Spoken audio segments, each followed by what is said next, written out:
My name is Tanya Cooper, and I've been doing a series lately on single moms. And my guest today is my daughter, Tatiana Cooper, Hi, um, everyone. Tati.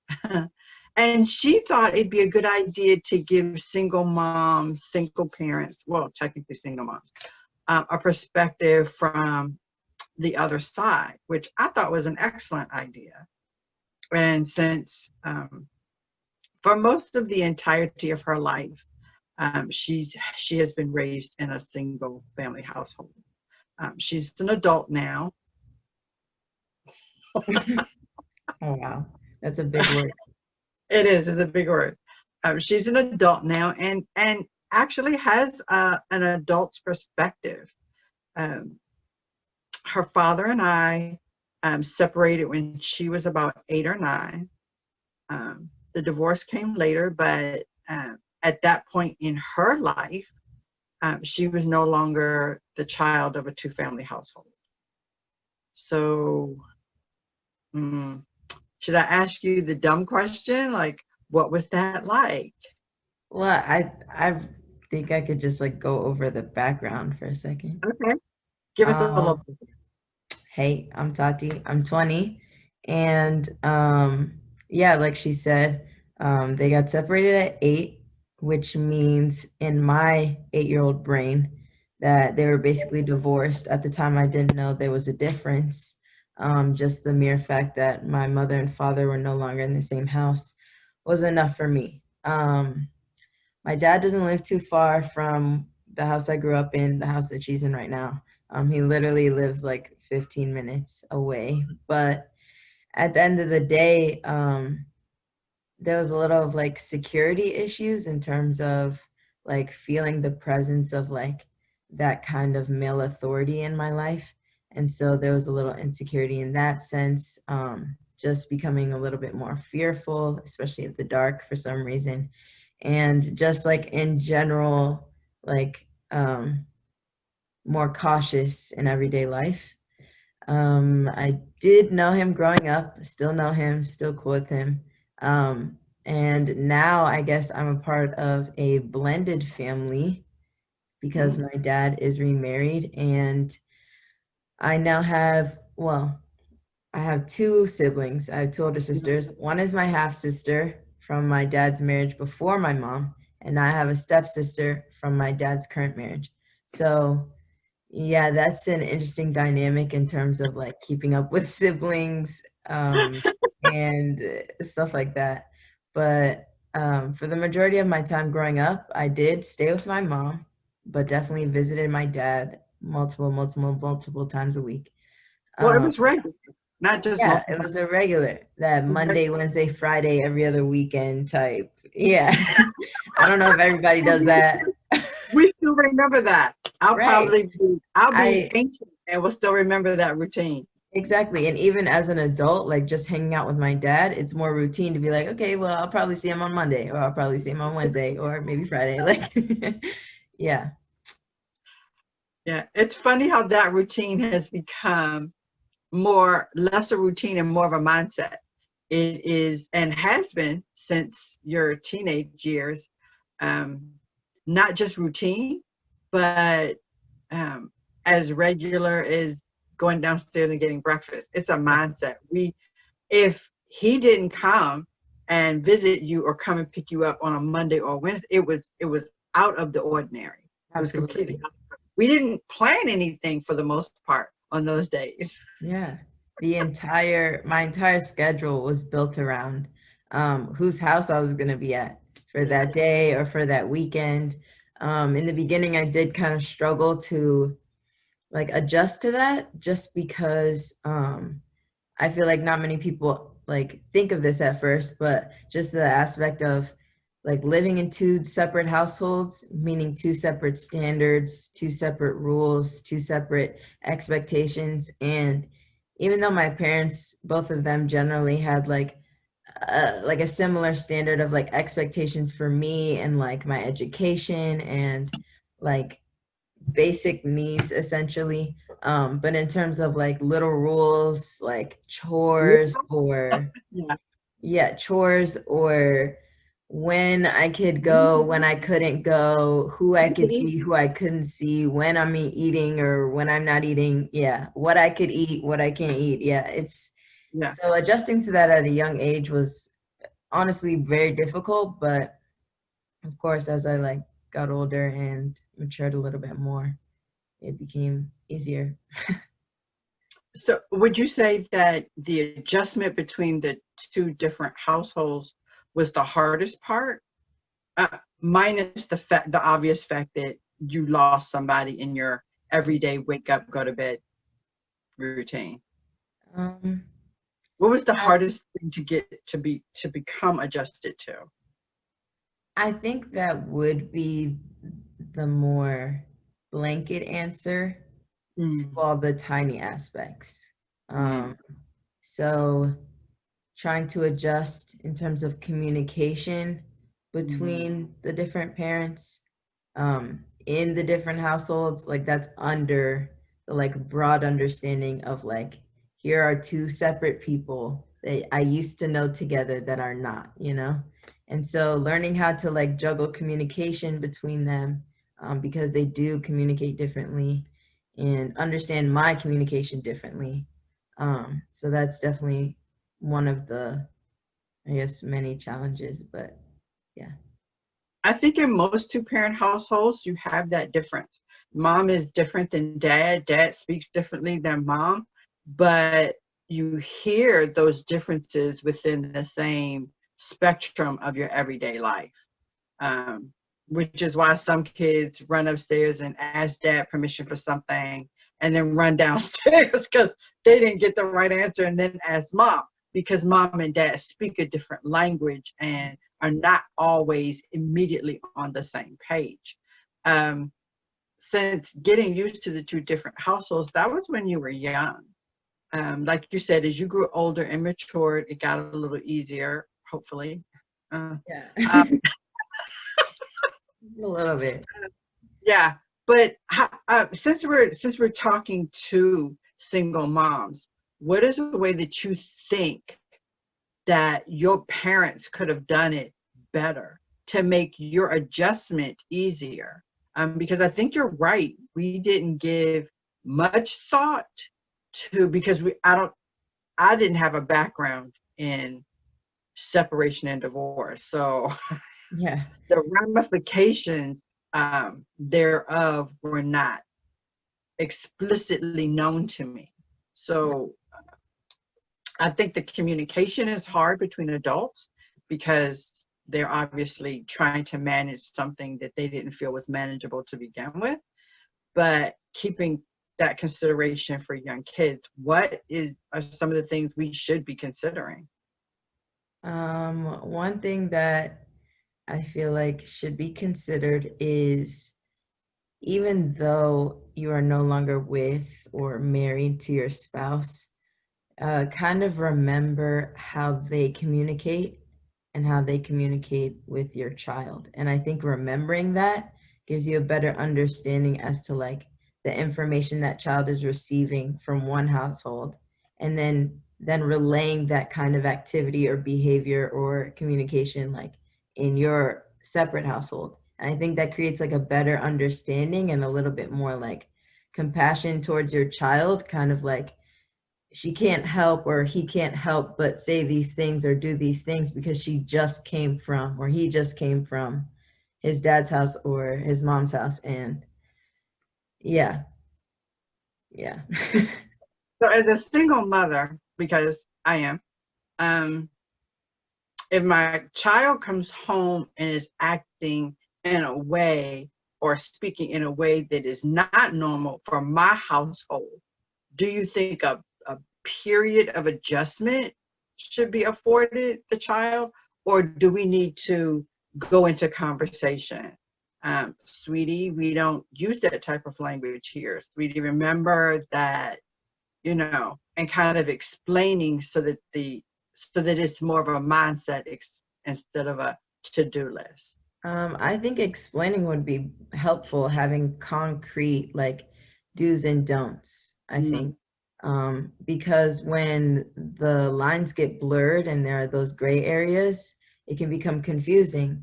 And the only thing left for us to do is to tread those waters and see what works and what doesn't. And so if you tend to get angry or like upset when the child is tending those waters, it's kind of like, well, I didn't know. So, Uh-oh. yeah. And also, additionally, it would just be helpful, um, just for both parents in general, to not hold comments or um, those kinds of ideals of here, don't tell your dad or don't tell your mom, or Secret keeping. yeah, secret keeping, like it's just between you and I. Understand that they're the child of both parents and they love them both. And so to have that kind of like secrecy and exclusivity with your one parent over the other kind of seems, it adds more to the disunity. Stressful. Yeah. Yeah. Oh, disunity. I like that. I like that you used the phrase disunity, because a lot of times as single parents or when we're co-parenting, we don't think of ourselves in terms of unity. And that's a key. Also keeping in mind that not all single parents have access to the separated parent. So the Mm, child may not have um, a regular or daily access to the parent who's not there. So what you said about communication is probably even more critical, I would think, mhm. um, because the child gets used to one household and those rules and those communication styles. And if they only see the separated parent like holidays or the summer, it's sort of like having a vacation from school. It's like, woo, summer break. I'm gonna sleep late. I'm gonna go get some ice cream. I'm gonna Right. have ice cream for breakfast. It's like all those rules, standards, regulations, all those things in the household that you're living in probably kind of go by the wayside. And then similarly to returning to school, you're like, oh man, I got to get Right. a book bag. I gotta get in line. I gotta ask to go to the I bathroom. gotta raise my hand. Let's see, what Yeah. was I supposed to do? Raise my hand.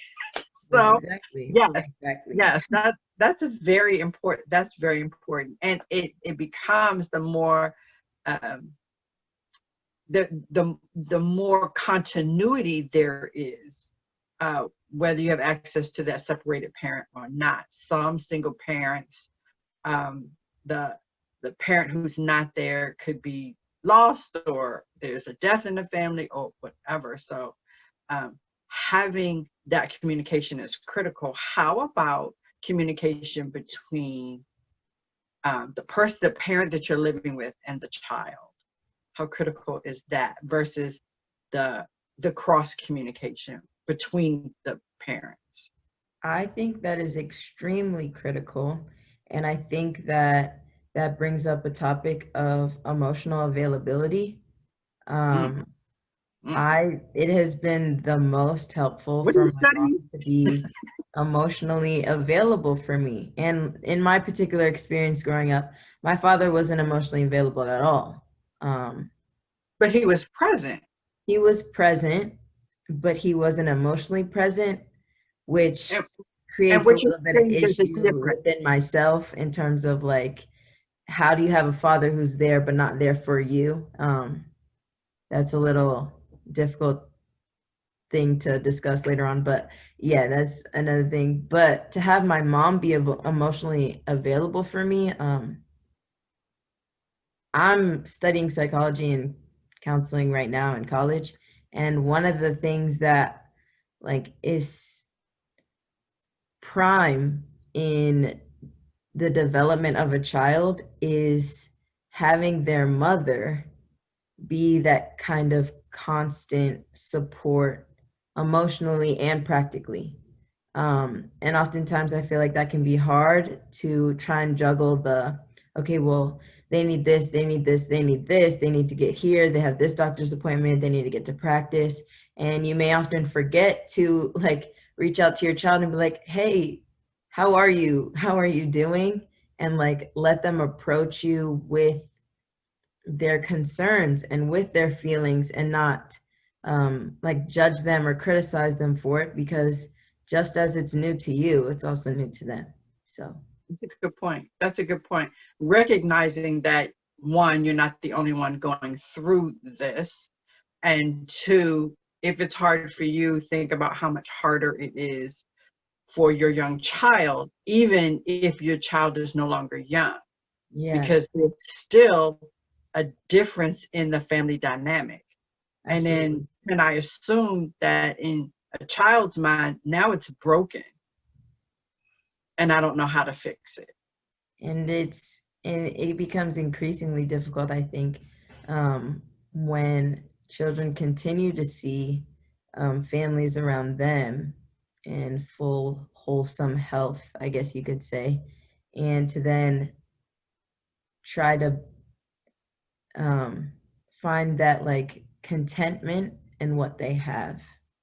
And so for the single mother to not be emotionally available for that kind of like internal struggle, I think would add to the difficulty, because who then are they gonna really look to be honest?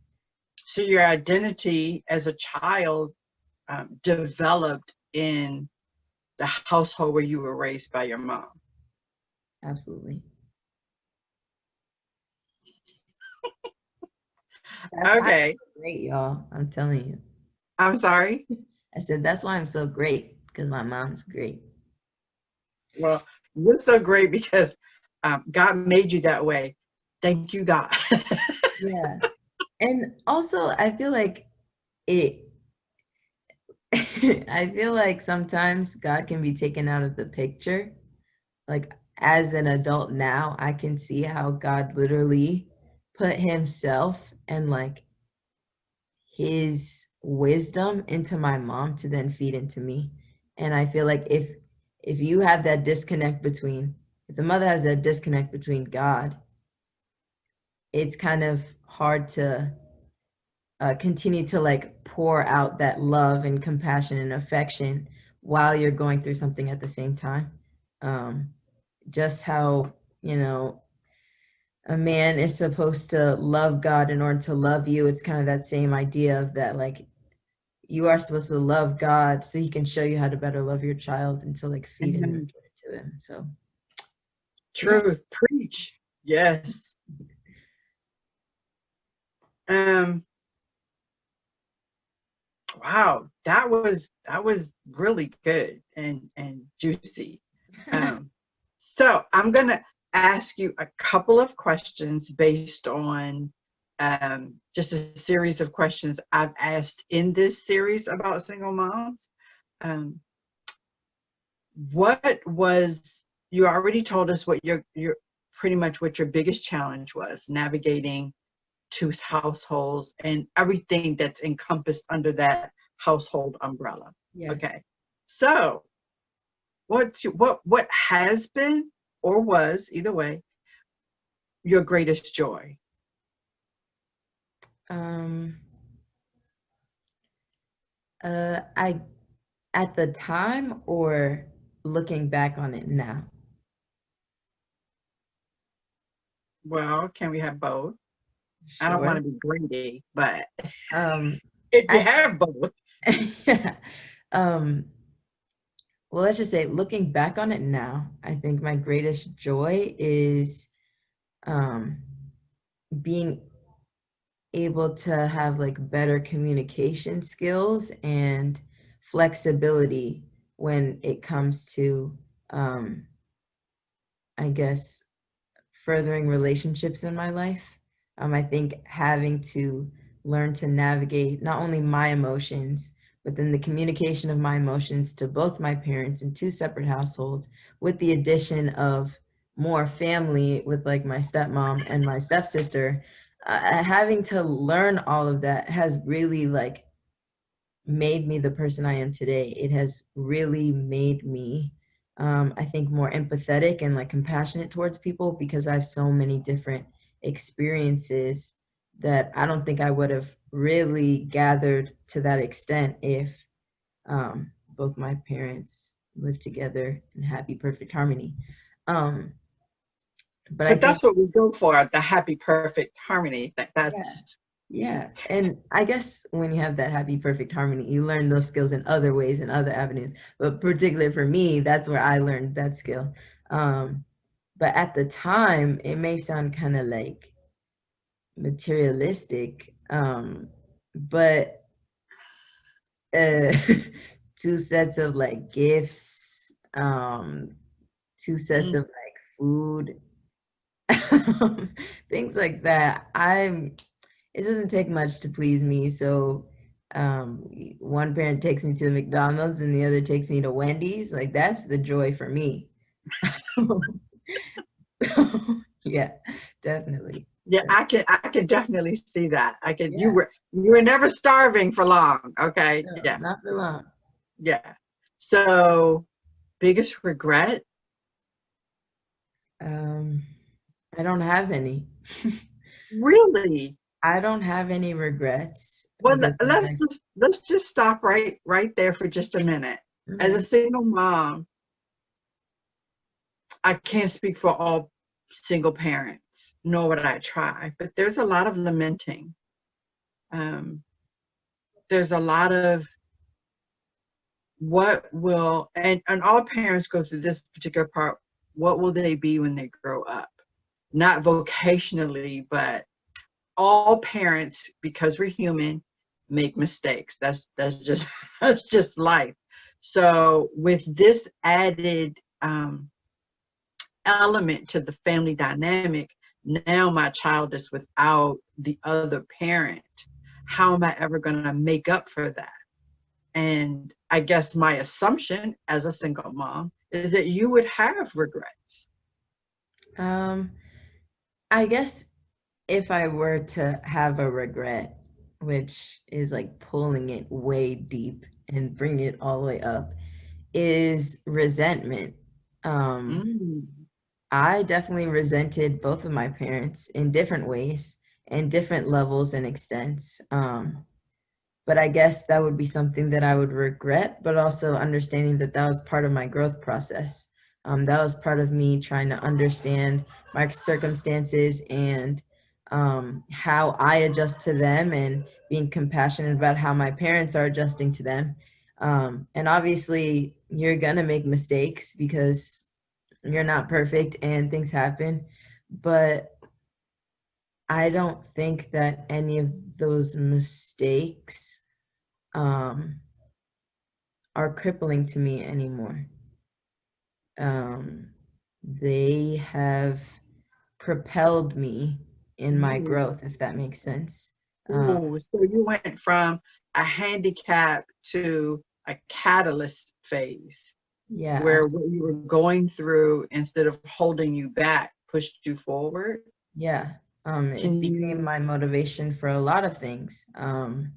I know now, in practicality, I know now what and what not to look for in my spouse.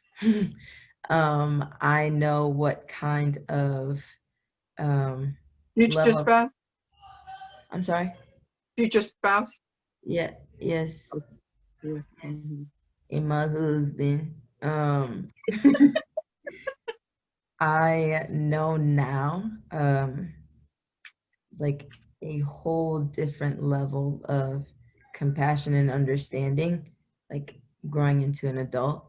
Um, yeah, and those are just like the small little things that I feel like the mistakes that my parents made has then given me goals for my future. Like I don't want this to be a reoccurring thing. So let me observe and figure out what was missing then so that it won't be missing again. So that leads right into my next question. What have you learned from growing up? Um, Two sets of parents, two different households, rules, communications, etc. Would that be the key takeaway?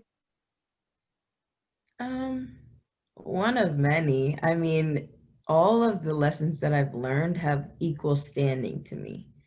Mm, Um, Learning how to handle my own frustrations, learning how to communicate my emotions, learning how to be compassionate and empathetic, even towards adults. I think even like as a child, you're thinking, okay, I'm inferior to them. But as you mhm. get older, you understand that they have feelings and emotions too that they were trying to handle at the same time that you were. And not to say that that's any less, but to have a better understanding of like everybody is going through something. Um, so to handle people with care and Mm, love and grace and mercy, just as God all does, that, like all that, yes. all of that in one big ball of love, essentially, that kind of like understanding of God's love and how that applies to you loving people that you're in horizontal relationship with as you learn the love that God gives you vertically. Very well said. Can you share, if you have one, something specific that you learned from your mother and something specific that you learned from your father? Um, Something specific that I learned from my mom Is there is a piece of advice that either of us have given you that you remember and that you grab hold of and you go, okay, yeah, I remember that now that you're an adult or a young adult? I will always remember my mom to tell me to talk, to tell me to speak, to not be afraid of my voice, but to be proud of it and whatever I had to say, whether that was my opinions or my thoughts or my joys or my depressive states or anything, my emotions, all of that, that is something that um, I have learned to not let people control, and especially my father, not letting other people's actions control how you are and who you are, um, but instead how to show them love, if that makes sense. It does. That is prime time stamped advice from my mom. I don't know if she remembers telling me to talk all the time, but Use your voice. yeah, use my Use voice your was a voice. quote that was said 5 times a day. And when I tell you, when I stopped using my voice, that's when things started going downhill.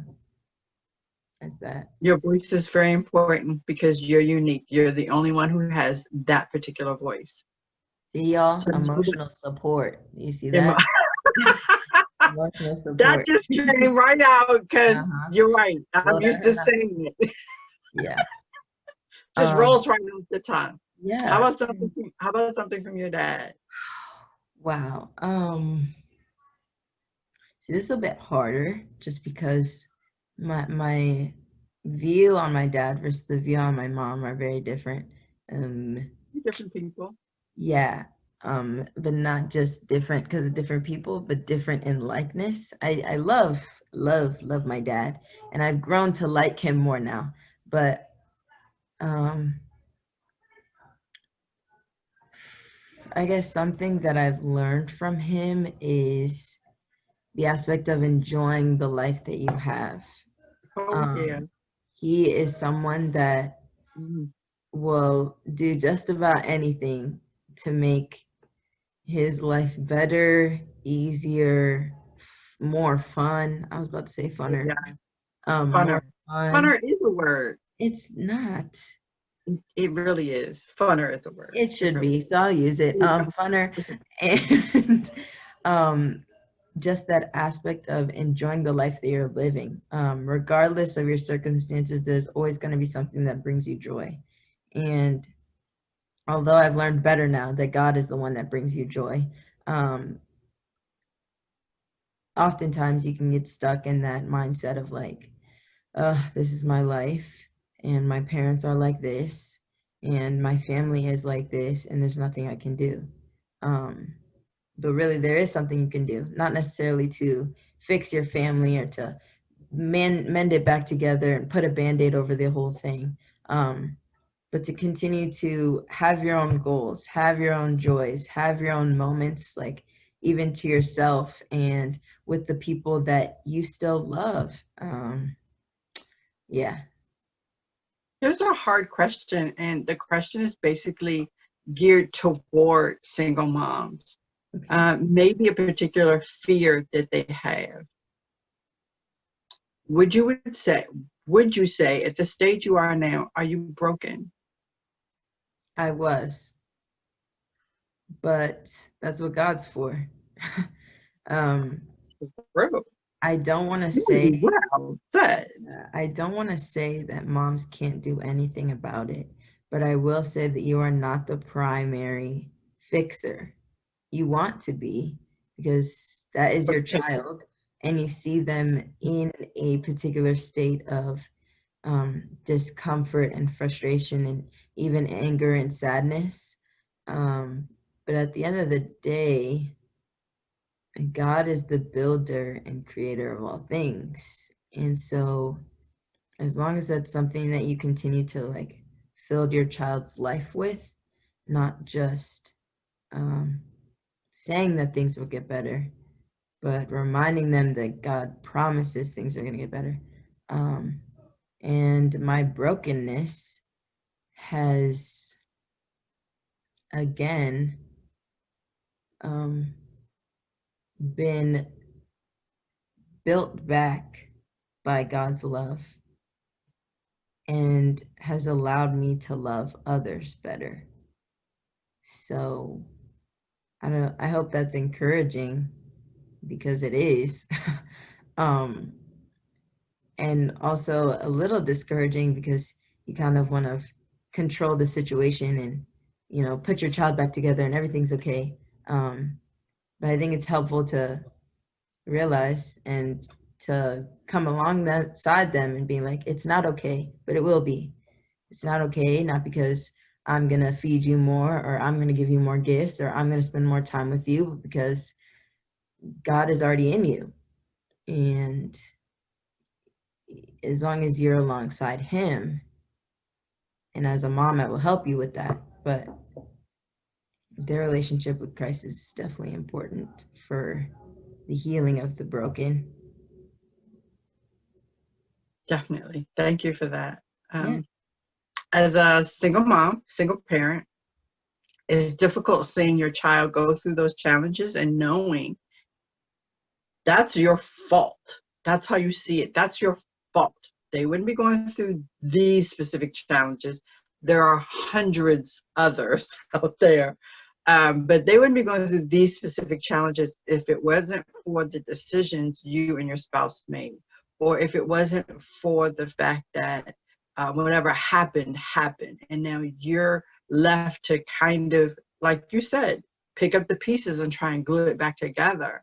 And the one thing I learned harshly, I think, because watching you hurts me deeply. So, like you said, Christ is important in that makeup because as a parent, yes, you can put a band-aid on the boo-boo, but those emotional tears you can't always heal. It's not even your job as a parent to heal that. It is God's job. And Absolutely. um, introducing Christ to your child as soon as possible. Can you do that in utero? Yeah. Time matters. Yes, time does matter. It really Doesn't alleviate the struggle, but it helps the child begin to start understanding who's actually in charge of those emotions and that healing process. It's not mom and dad, although they are there to help and to aid. And looking back, there was much angst on my part that I just wanted to, honestly, I just wanted to say, hey, you want to go to Dunkin' Donuts? Hey, you want to go Baskin Robbins? We Yeah. can fix this. Yeah. It's I okay. can We put have a chicken smile on nuggets. your face. I Yeah. can put a smile on your face. Yeah. And recognizing at the end of the day, the smile on your face was more about the treat than it was about any treatment to what you were going through. So Yeah. letting God handle those things, and sometimes without me in the room. I wanted to bring God in the room, sit him by your bedside and says, let us three have a talk. And oftentimes I realized later that God was with you when I was not around. Yes. And so, yes, what you said does help. And hopefully it'll be an encouragement to single parents that it's as much as you desire to do and as much as you are doing, God is the ultimate healer. He said in his word, he would never leave us nor forsake us. And forsake us means to turn his back on us because of anything. Mm-hmm. Okay, so bring him into the mix. Talk to moms, talk to God. Moms, talk to God in front of your kids. Let Yes. them know God is available to the grown-ups and the children. God is in charge of the household. God is the father that's not there. God is the filler of all voids and holes. And oftentimes, like, as a child, basically growing up without their father in the same house, like, there are a lot of voids that need to be filled just because the ordained covenantal authority is not coming through at the moment. And the only replacement is the original father, God. So yeah, that was necessary. Necessary. This is me stamping it for approval. It's Okay. necessary. Necessary. So all of that has been so good and encouraging, hopefully. And you mentioned God is the father um, in the home. Um, so you have your own relationship with Jesus. So you're in Christ, you're a Christian, you follow Christ. Did you have an confusion between God the Father and Tati's father? Absolutely. You did? I had a distorted image of God because of who my biological father was. It Wow. um It, I assumed that he was unreliable because my father was unreliable. I assumed that he was untimely because my dad was untimely. I assumed that he um, swung back and forth because my dad swung back and forth in terms of his emotions and how he would react. It was unpredictable. And I figured God was the same way.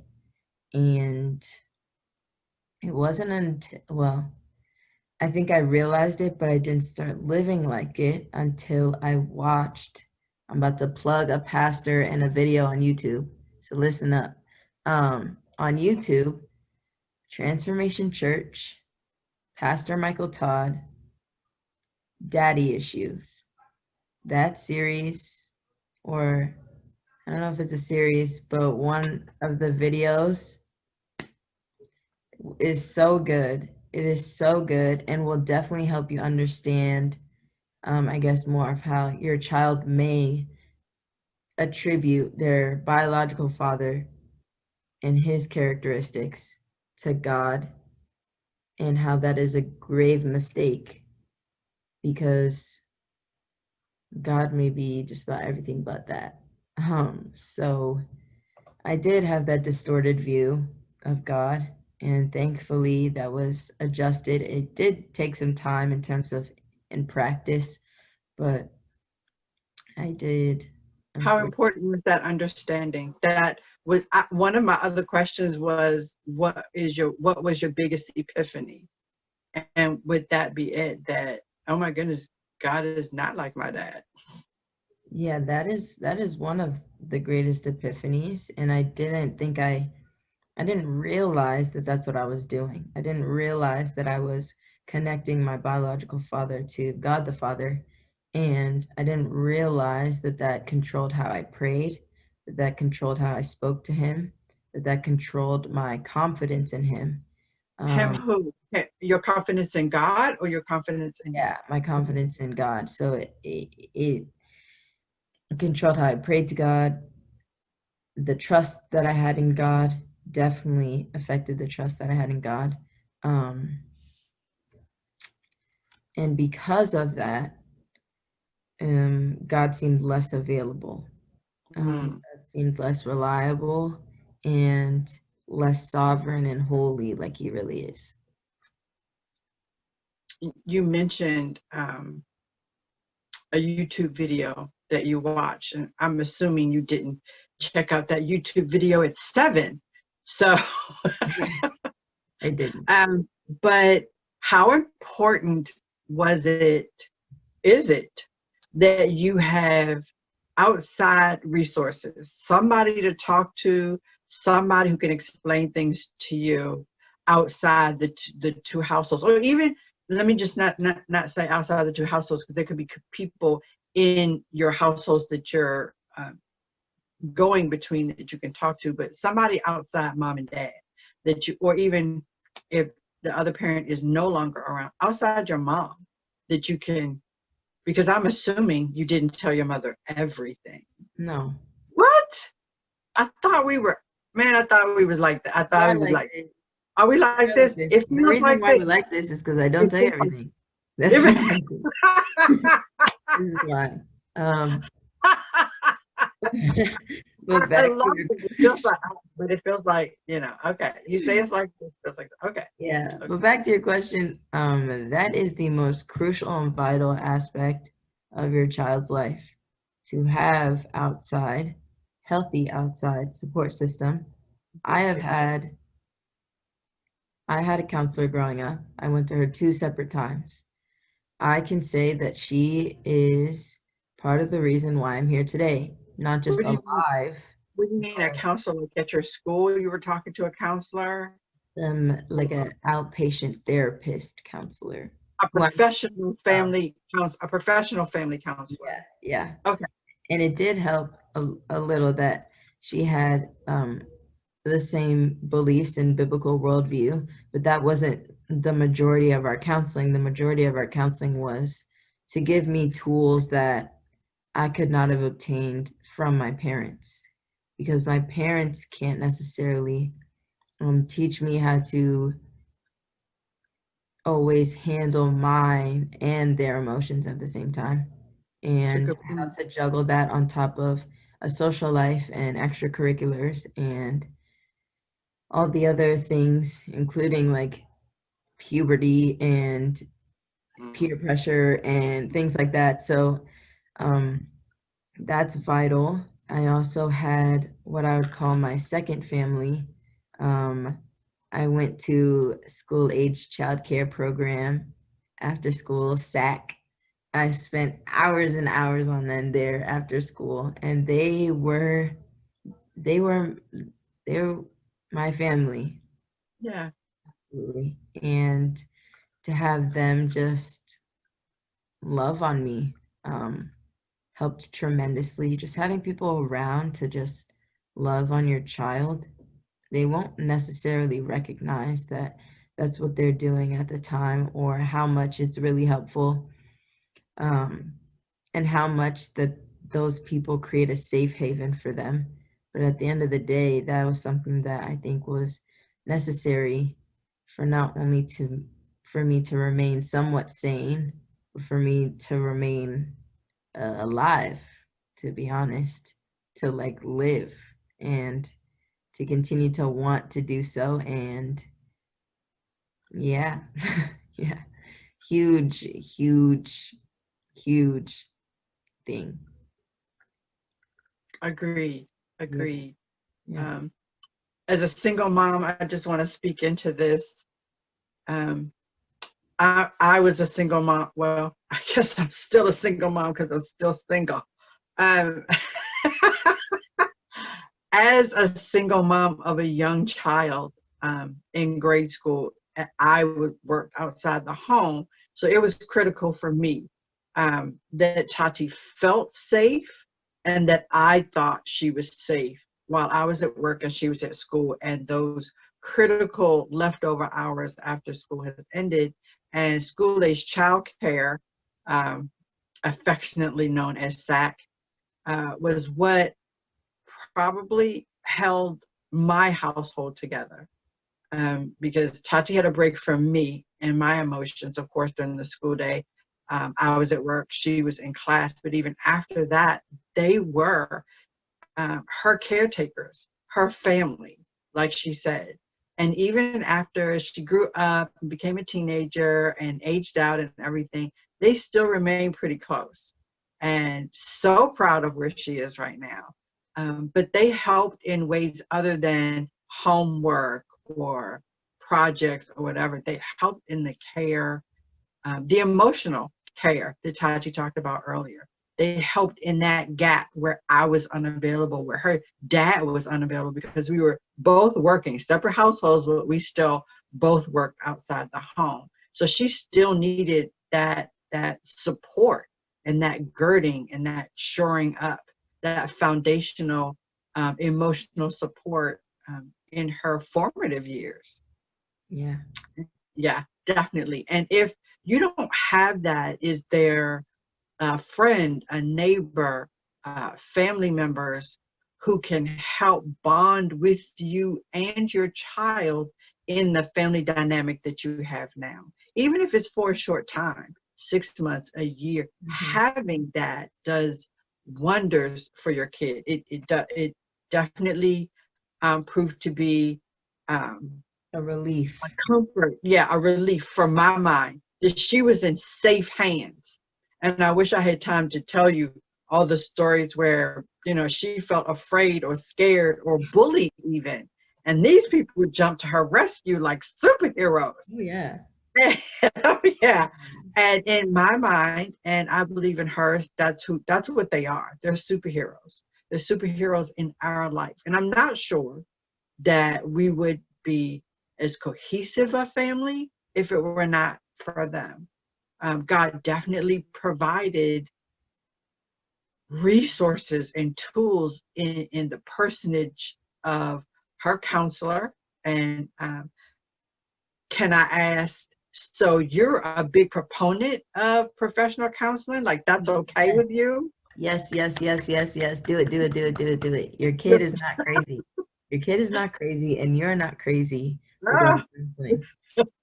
yeah, Um, it is, I think even healthy people should go.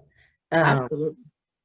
I'm trying to become one, so I can't say that I can't advertise for it, but I learned so much. And I think I learned the tools that I use even still as an adult. I've been to counseling 3 separate times. Um, once when I was 9, and from 9 until like 12 or so, and then picked back up at 14 until I was 16 or so. And I recently just finished a little bout of counseling, starting in March and ending in August. And I can't say that any of it was a waste. Wow. Um, if anything, it was necessary for me. Um, even though my mom told me to talk, to use my voice, um, not every time did I feel that using my voice was safe enough. Wow. Um, and you're not going to be perfect in terms of hearing out your child. And so having that neutral, unbiased, objective person for you or your child to talk to, I think can be only beneficial. There's no negative sides to this.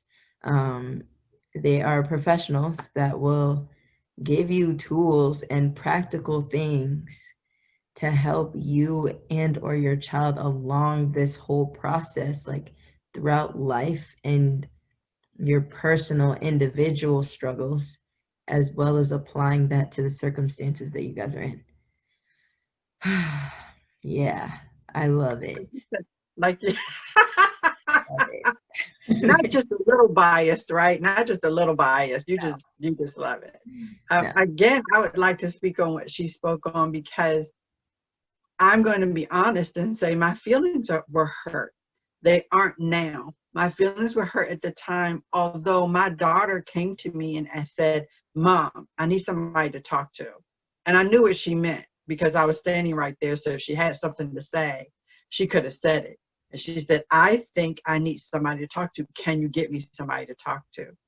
And that, in my mind, was so brave and so courageous of her, because it was at a very, very young age, and at the beginning stages of her father and I trying to figure out this whole uh, two household type family. And so for her to speak up and tell me what she needed, this was not like, oh, Mom, can I have a piece of chocolate cake kind of speaking up.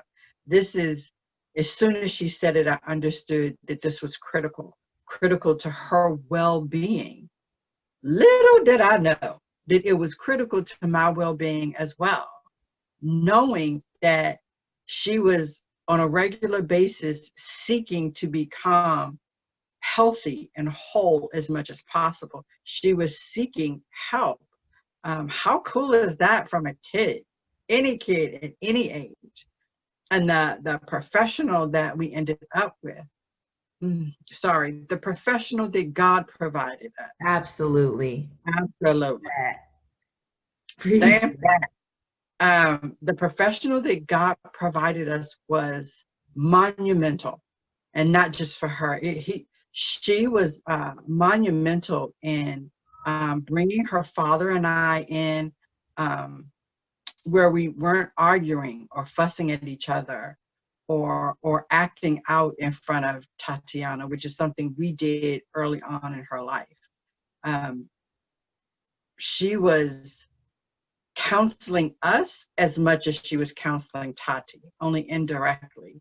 Tati was her, do I say patient? What is that? Is that what I say? Client, yeah, In patient. the life, in the medical field. Tati was her patient, but indirectly, she had to speak into us so that we could continue what she did in her sessions in our homes to a certain degree. She did not train us. She did not have us in for sessions. She updated us on a continuous basis. She talked about some of the issues that she found to be important. She did not divulge any session content. She absolutely would not do that. Nor did we ask her to. Confidentiality, Yeah. folks. Huh? Confidentiality. Absolutely. It was confidential. I was a little apprehensive because my daughter was so young and pretty shy and quiet at the time, and I didn't want her to be afraid. She wasn't extremely talkative, hence the use your voice mantra. But she found connection with this professional, and as a matter of fact, we all did. We all did. And she's just like the SAC personnel. She's tantamount to family. He's my hero. Yeah, yeah. So, and if I'm not mistaken, one of the key reasons Tati is seeking to go into a similar profession. The Um, same one. Yeah. Yeah. I okay. want to be her when I grow up. That's really how it is. I do. Yeah. But I encourage new moms that, although it may seem outside the box, encourage your kids to find, or you help find those healthy relationships, whether it's the youth group in your church, or a counselor at school, or a neighbor, a safe neighbor that you trust, a family member that you trust, those kinds of things. And one more thing on this particular subject. I don't remember, and Tati may remember, I don't remember ever asking Tati what she talked about in her sessions with her counselor. She's also had life group leaders that she was really close to. And I don't remember ever saying, so would you talk about, tell me everything? Because, okay, first off, I really did want to know everything. I'm going to be honest. I can't, I want to know everything now. But I did. Look at her face. See, she's not telling me everything. She's not, see, I don't, mm. Okay. But I did understand, and I do understand now how important it is for Tachi to not just be not separate from me, but independent emotionally from me, and to find her own way. Another thing that took some learning for me is to trust God with her. Yeah. That God wasn't going to leave her, even though I couldn't be there all the time. And even though she wouldn't tell me everything that was on her mind, even though I could see it on her face. Yeah. But To this God knows, day. yeah. hmm Yeah. But God knew everything, and He would take care of it in bigger and better ways than I ever could. Yeah. So, ending this on a positive note, um, I appreciate you taking the time and sharing your heart, because sometimes that's hard and that's difficult, especially in a dynamic like this. You did not choose this family dynamic, nor did you choose how it functioned or dysfunctioned. I did No, not. no, you did not. No, you did not. But from a mom's perspective, you navigated those shark infested waters to the best of your ability, and you did it well. And when you thought you were faltering, you sought help. And I think that's the best advice as a mom I would give to single moms, is to encourage your children um, to seek out what they need. Because un- unbeknownst to you at the time, you're not going to always be the one to give them what they need, but they're still going to need what they need. Mhm. And above all, trust God. What would you say? What say Um, you? I would say that you guys are doing great. I would say that you may not know you're doing great, but you are because you're there. I would say you're doing great because you're doing your best. Mm, And your child is never going to forget that.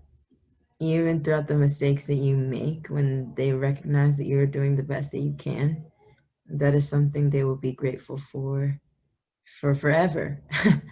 And I am thankful, extremely thankful for my mom. I am extremely grateful for my dad. I am extremely grateful for the family that I have, broken and all.